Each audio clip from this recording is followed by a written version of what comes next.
صحابی ابن صحابی نبی کاتب وحی حضرت سیدنا امیر معاویہ رضی اللہ عنہ نے آخری وقت میں اپنے گھر والوں کو کچھ یوں نیکی کی دعوت دی. اللہ پاک سے ڈرتے رہو، کیونکہ جو اس سے ڈرتا ہے اللہ پاک اسے اپنی امان یعنی حفاظت میں رکھتا ہے، اور اس سے نہ ڈرنے والوں کے لیے کوئی پناہ گاہ نہیں.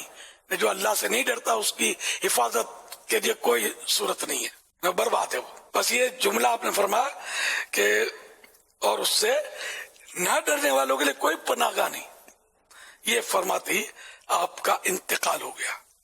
تو یہ ہے صحابی نبی کہ دنیا سے جاتے جاتے بھی نیکی کی دعوت دیتے گئے. اللہ اکبر، اللہ اکبر، اللہ اکبر. تو صحابی نبی، صحابی ابن صحابی کاتب وحی حضرت سیدنا امیر معاویہ رضی اللہ عنہ کی وفات شریف 78 سال کی عمر میں سن 60 ہجری میں جمعرات کے دن ماہ رجب میں شام کے مشہور شہر، شام جس کو اب سوریا یا سیریا کہتے ہیں، دمشق میں ہوئی. دمشق مشہور شہر ہے، یہ غالباً اس کا کیپیٹل بھی ہے شام کا.